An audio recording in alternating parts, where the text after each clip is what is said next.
To study the harms and ethical problems technology elicits, we may take different modes of inquiry. One methodological perspective studies inherent properties of algorithms, like fairness and privacy constraints. We explore a complementary approach in which we focus on the roles algorithm-driven systems play within a broader social structure. Let us use as an example the case of lending. Assume a general population has been grouped according to racial categories, from where credit score distributions and repayment probabilities are derived. We want to know how the credit distribution pie, a measure of a group's financial robustness, changes as the system evolves. In this scenario, an applicant exhibits a particular credit score and an algorithm decides whether to provide the loan or not based on a population-specific threshold. If the applicant repays, their credit score increases. If, on the other hand, the applicant defaults, their credit score decreases. The updated credit scores are fed back to the population's distribution, shifting such distribution over time. In this image, we plot the mean and standard deviation of pi over time. A desirable convergence behavior has a high mean, while an undesirable convergence has low mean.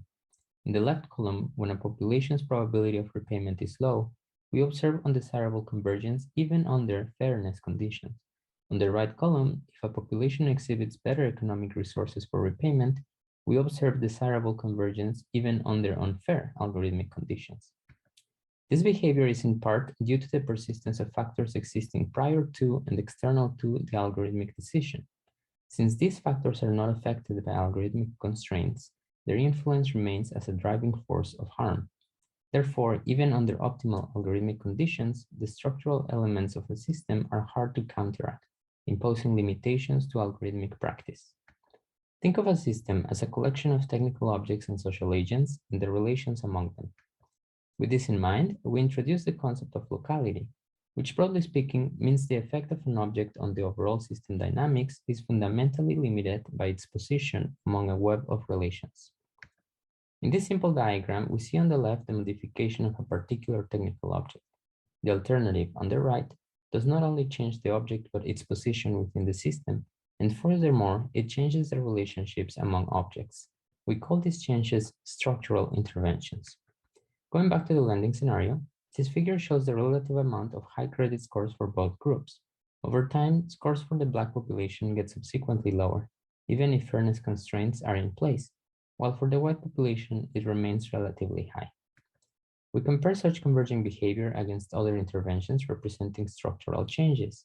In the leftmost column, we modify only the algorithm to be fair, as in the previous slide. In the other columns, we intervene on the factors that determine the success of populations.